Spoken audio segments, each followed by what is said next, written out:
falando sobre a repercussão do projeto de lei que discute a composição e o funcionamento do Supremo. Maria, seja bem-vinda ao Manhã no Ar, bom dia para você. Traz os detalhes para a gente, né? O ministro Luiz Roberto Barroso se manifestou, inclusive, sobre esse tema. Exato. Bom dia, Adriana. Bom dia a todos que nos acompanham. É um prazer estar aqui no local do meu amigo Igor Damasceno, ele que está de férias agora. Muito bom estar aqui com vocês. Bom, a Comissão de Constituição e Justiça do Senado aprovou ontem uma proposta de emenda à Constituição, uma PEC que limita as decisões monocráticas, ou seja, as decisões de um só magistrado, e também limita os pedidos de vista que é um tempo maior de análise que os magistrados costumam pedir para analisar as matérias. Esse texto da PEC, que foi aprovada na CCJ do Senado, diz que o juiz, o magistrado, não pode determinar sozinho a suspensão de lei ou ato normativo que atinja a coletividade ou ainda um ato do presidente da República, presidente da Câmara e também do Senado. Além disso, ele está estabelecendo que os pedidos de vista só serão coletivos e por 6 meses e também prorrogáveis por mais 3 meses. Como é atualmente. Os ministros, eles têm ali, cada um pode pedir individualmente o seu pedido de vista e não tem um tempo determinado. Essa aprovação da PEC ontem na CCJ do Senado durou menos de 40 segundos. Vamos acompanhar o momento que o presidente da CCJ, senador Davi Alcolumbre, aprova a PEC. Então, nós vamos deliberar agora o item 3, que é a proposta de emenda constitucional número 8, não terminativo, que altera a Constituição Federal para dispor sobre os pedidos de vista, declaração de inconstitucionalidade e concessão de cautelares nos tribunais. O autor da matéria é o senador Iovisto Guimarães e outros, o relator é o senador Espiridião Amin. Foi concedida a vista coletiva nos termos regimentais no dia 30/8. Coloca em discussão a matéria. Não há senadores inscritos para discutir, está encerrada a discussão. Em votação, os senadores e senadoras que aprovam permanecem como se encontram. Aprovado. O relatório que passa a constituir parecer da comissão favorável à proposta, a matéria vai ao plenário do Senado Federal. E olha, ontem, depois dessa aprovação da PEC, o presidente do Supremo Tribunal Federal, Luiz Roberto Barroso, convocou uma coletiva, criticou essa decisão aprovada e também disse que o STF já decidiu em relação aos pedidos de vista que eles só podem durar 90 dias, mas cada ministro continua podendo pedir o pedido de vista individualmente. Luiz Roberto Barroso ainda disse que não vê motivos para que hajam mudanças, né, na corte. Vamos ouvir o que ele disse.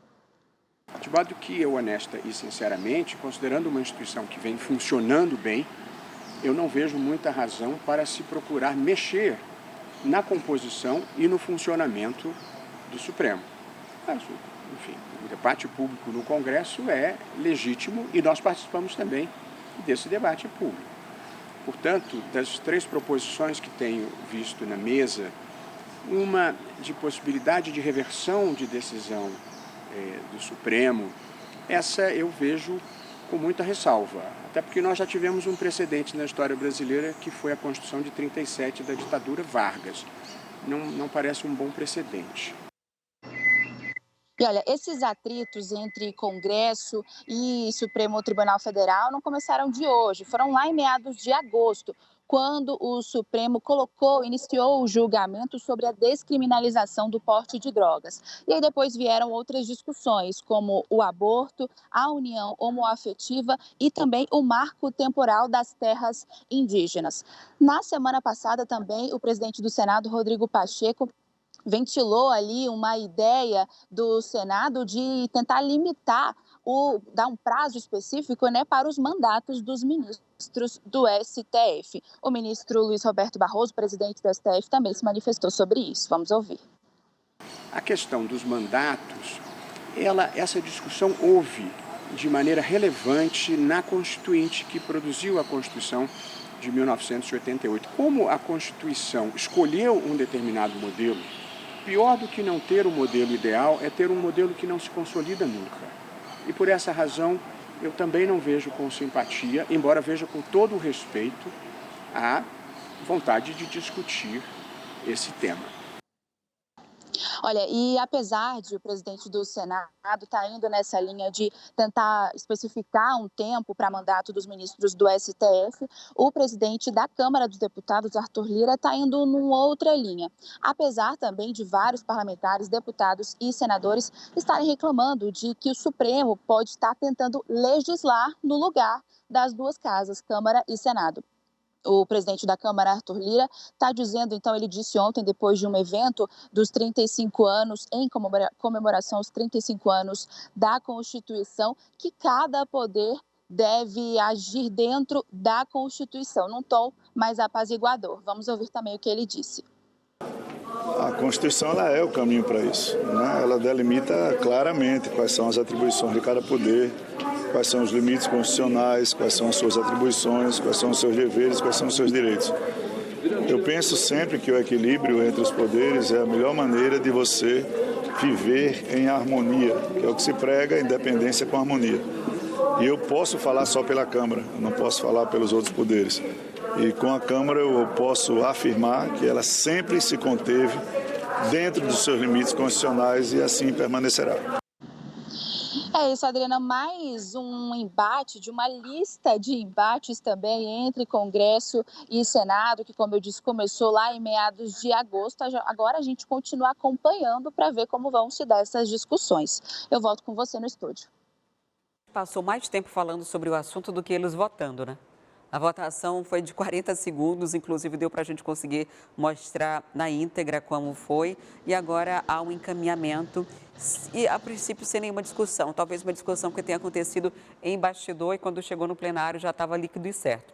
Agora, sobre essa parte de limitar o mandato, que inclusive é uma PEC do senador Plínio Valério, que é daqui do Amazonas, que pode ser colocado em votação, estabelecer um mandato fixo de 8 anos, dificilmente a gente vai achar um ministro do STF que vai concordar com isso, até porque eles seriam os afetados. O ministro Luiz Roberto Barroso foi uma indicação de Dilma em 2013, ou seja, completou neste ano 10 anos.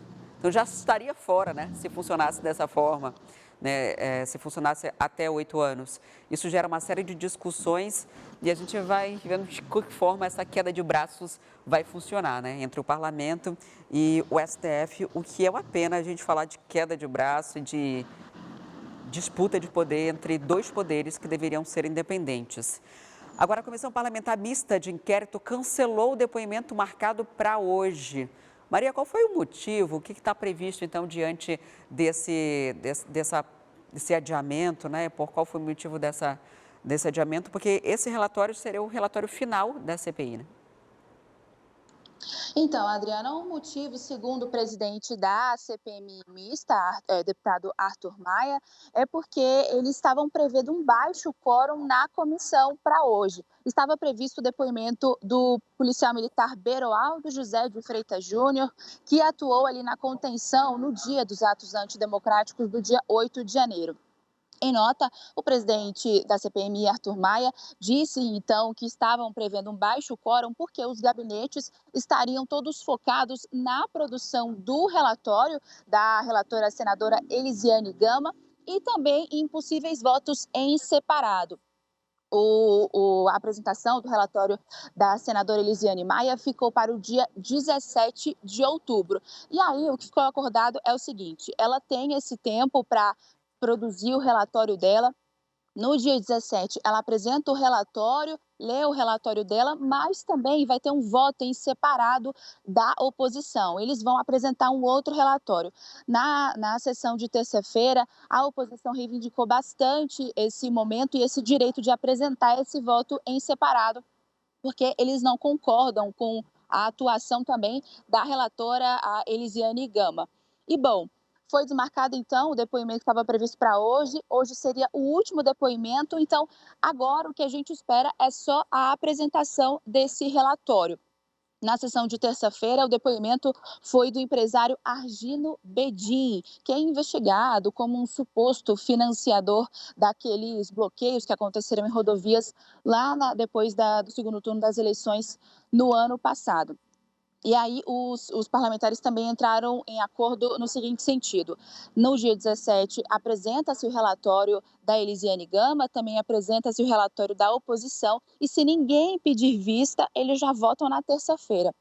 Mas o presidente Arthur Maia acredita que vão pedir vista para ter mais tempo de analisar, então ele dá um tempo, um prazo de vista de 24 horas, e aí na quarta-feira, dia 18 de outubro, a partir das 9 da manhã, eles já colocam em votação o relatório. Quer ficar por dentro de todas as notícias e programação da TV A Crítica? Então já se inscreve e ativa o sininho. E até o próximo vídeo.